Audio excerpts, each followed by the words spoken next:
Donc bonjour à tous, aujourd'hui je vais vous montrer dans ce 37e tuto, et oui déjà 37 tutos que j'ai mis sur YouTube, et j'espère que ces tutos vous apportent beaucoup de choses.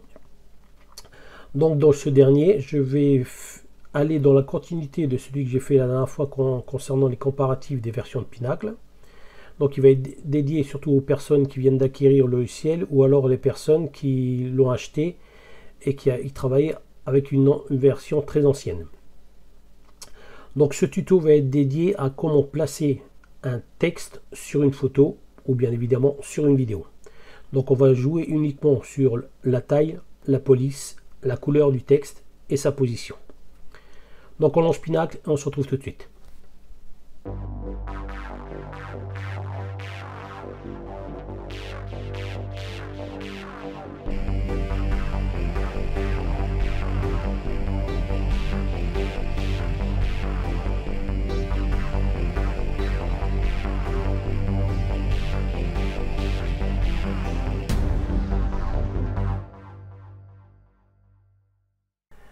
Donc nous voici dans Pinacle. Donc je vais prendre une photo que je vais glisser sur une piste. Voilà, j'ai glissé ma photo sur la piste. Si vous voulez l'agrandir, on va se mettre en bas pour avoir une meilleure visu. Voilà, là on agrandit. Ok, donc là j'ai vraiment agrandi. On va augmenter le plan de montage aussi. Voilà, il suffit de rester sur le bord avec la souris et puis le faire coulisser. Donc maintenant sur cette image là, je vais glisser un texte. Donc vous allez cliquer ici sur la petite icône, créer un titre.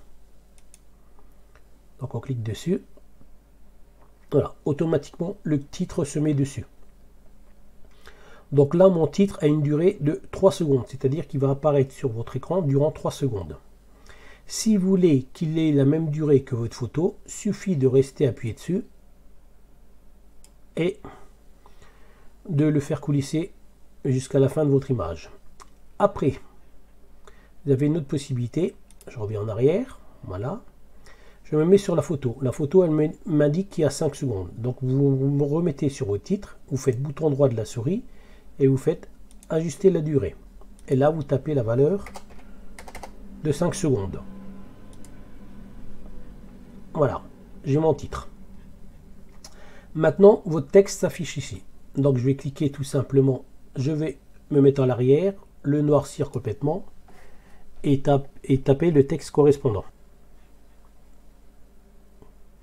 Voilà, donc là j'ai tapé mon texte. Donc vous avez ici plusieurs possibilités, comme un traitement de texte. Déjà changer la police. Donc si je veux changer la police, déjà, il faut noircir complètement votre texte. Parce que si vous changez la police après l'avoir tapé, le problème c'est qu'il va vous changer la police après le dernier mot que vous avez mis. La police va être différente. Donc là je vais changer la police. Je vais me mettre par exemple en Arial. Voilà, donc on constate bien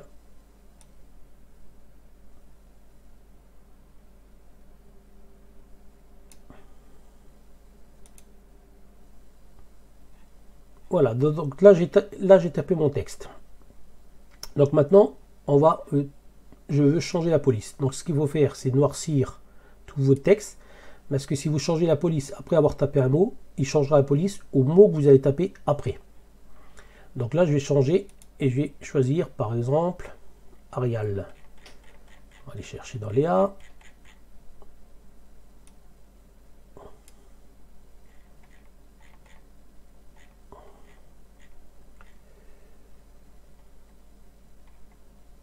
Voilà, on met en Arial.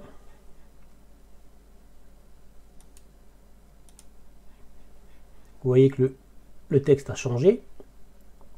Vous pouvez le mettre aussi en gras, en italique ou le souligner. Donc ça comme un traitement de texte. Donc ça je vais revenir.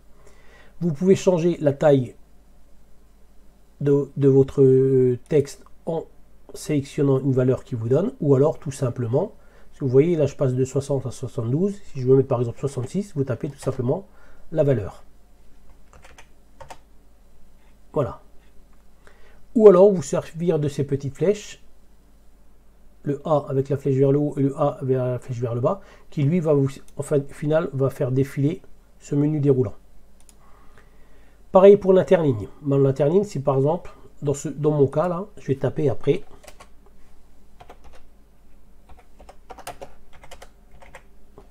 Voilà, je mets par exemple ça. Et si là, hop, je sélectionne tout mon texte, j'ajoute un interligne, vous voyez, automatiquement ça bouge. Idem pour les espaces. Voilà. On remet à 0. Vous pouvez changer la couleur de votre texte. Par défaut, il est blanc.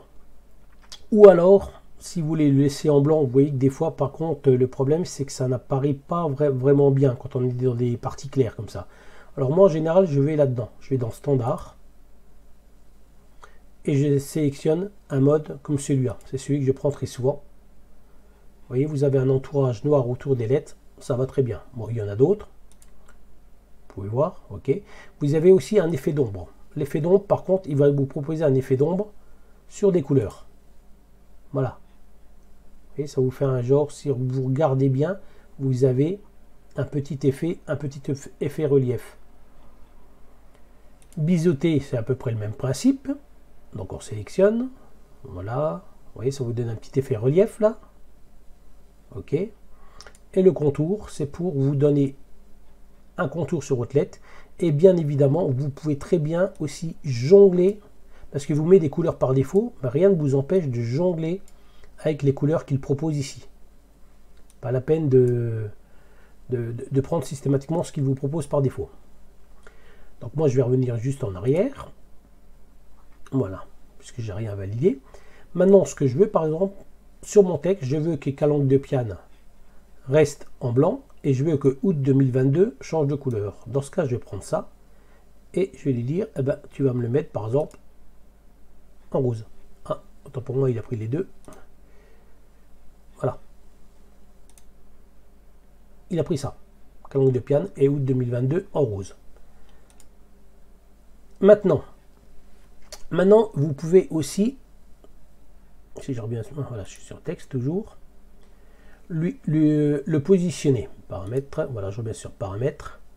Vous pouvez très bien le positionner, décalage, ainsi de suite. Et regardez ce que ça fait si je le décale. S'il veut bien. Vous avez vu la lettre? Regardez, je vais le décaler vers le bas. Voilà, ça vous donne un effet de profondeur. Vous pouvez lui mettre du flou, de l'opacité, c'est-à-dire un peu de transparence.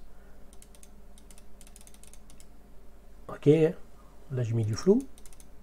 Donc je réinitialise l'ensemble. Et ainsi de suite, et ainsi de suite. Idem pour le décalage du deuxième. Là, on est sur le blanc. Vous pouvez, là, on est le remplissage noir, c'est-à-dire ce qui est derrière ici. Donc vous pouvez le faire aussi. Par exemple, allez, je vais mettre dans l'autre sens.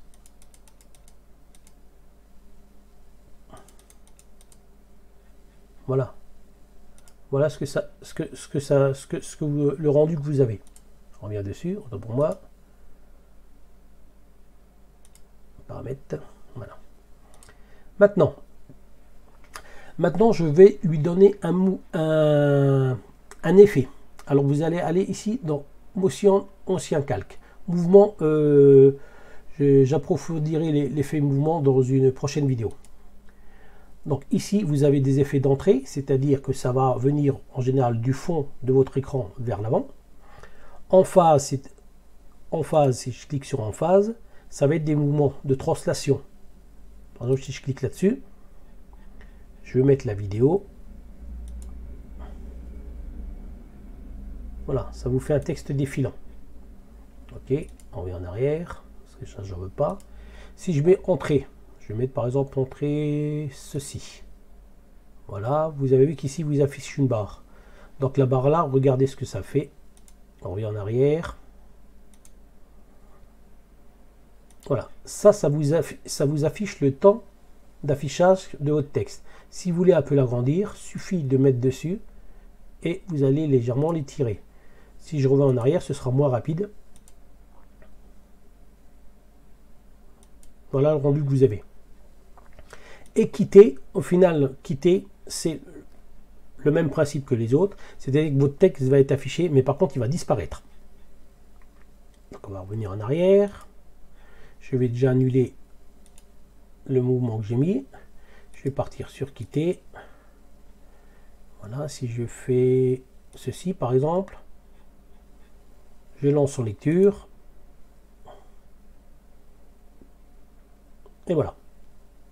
Là, vous voyez, au final, il m'a gardé les deux. Il m'a gardé l'effet d'entrée et l'effet de sortie. Hein, donc, et si vous en voulez qu'un, voilà, j'ai supprimé l'effet d'entrée. Attends pour moi, début. Voilà, il disparaît. Ah, ce que j'ai oublié de vous montrer, une petite chose toute bête, j'ai mon texte qui s'affiche ici.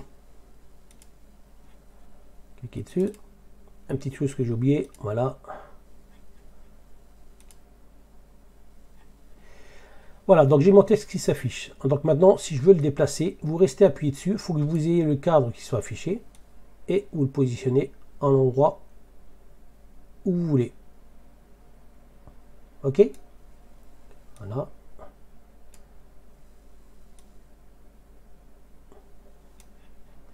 J'avais oublié de vous indiquer ceci. Donc j'espère que ce tuto vous aura plu. Donc pensez à liker, pensez surtout à vous abonner, parce que j'ai vu que beaucoup visionnent les vidéos mais ne s'abonnent pas. Hein. C'est gratuit, donc profitez-en. Et à la prochaine. Donc la prochaine sera sur comment placer une musique sur une photo, sur une vidéo. Allez, à tout de suite.